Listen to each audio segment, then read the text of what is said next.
Tikriausiai niekas nedrįs prieštarauti, jei pasakysime, kad visiems labiausiai rūpi užauginti sveiką ir užgrūdintą vaiką. Apie grūdinimą šiandien ir pakalbėsime.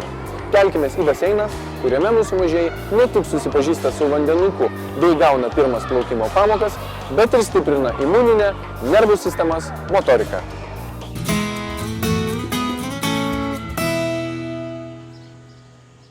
Vis daugiau tėvelių vos gimusius kūdikius pradeda plukdyti voniose, o praėjus vos kelioms savaitėms po gimimo ieško šilto baseino, kur galėtų išmokyti nardyti. Ar teisingai jie elgiasi?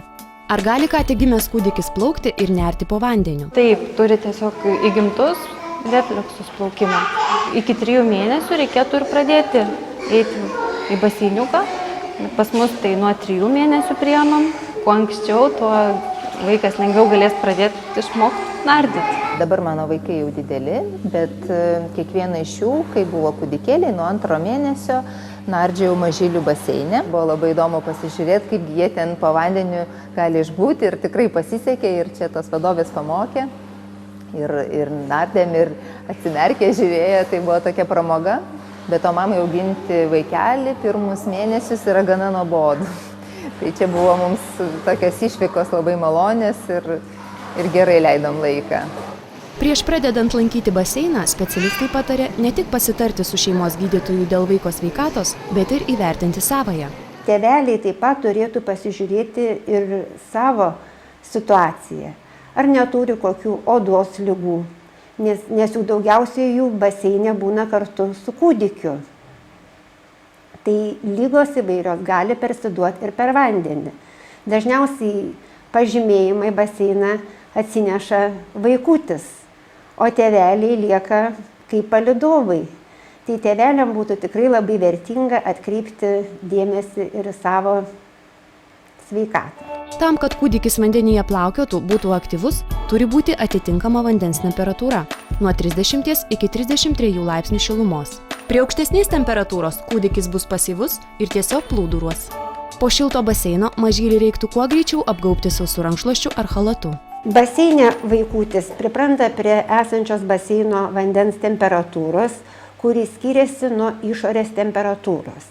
Ir kadangi drėgnas kūnas labai greitai atiduoda šilumą, rekomenduojama tėveliams kuo greičiau vaikutį nusausinti. Į lauką, ypač šaltuoju metų laiku, po baseino skubėti nepatartina. Nors pasiryžusiems lankyti baseiną, didelių baimių tai nesukelia. Tai nieko, iki mašinos arti, tai parsinešam stipriau, labiau aprengi ir viskas, šiltesnius rūbelius. Nieko, išdžiovina gerai, tai normaliai. O kaipgi su dažnu mažylių palydovų sloga? Yra nuomonių, kad baseine išsiplovus kvėpavimo takams, jį gali pranykti. Sloga yra labai skirtingas susirgimas kūdikiui, vaikui ir suaugusiam žmogui. Aplamai į baseiną pradedantį sirgti kūdikį nerekomenduotina vesti. Jeigu vaikutis yra gero imuniteto, jeigu sloga yra nepūlinga, jeigu jinai nesukelia jam jokio diskomforto, galima bandyti. Tačiau jeigu tėvai pastebi, kad bendra vaiko būklė šalia slogos yra šiek tiek pakitusi, geriau, manyčiau, pasisaugoti. Tuo tarpu, jeigu mažylis sveikas, o jūs norite smagiai praleisti laiką, net negalvodami keliaukite drauge į baseiną. Apie jo naudą drąsiai kalba tiek patys tėveliai, tiek medicinos atstovai. Pirmas dalykas – lavina raumenis.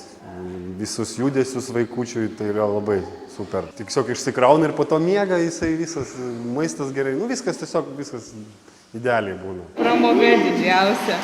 Ir matau, kiek daug džiaugsmo teikia, tai kaip galima neiti. Geriausia pradėti lankyti baseiną nuo 2 mėnesių, kol kūdikiai dar nepraradę reflekso plaukti. Bet tai nereiškia, kad vyresnių vaikų negalima išmokyti to paties. Tiesiog tėvai turi būti pasiruošę apsišarvuoti kantrybę bei atsikratyti visų baimių. Tuomet toks taškenimasis taps malonumu ne tik mažyliams, bet ir jų tėveliams.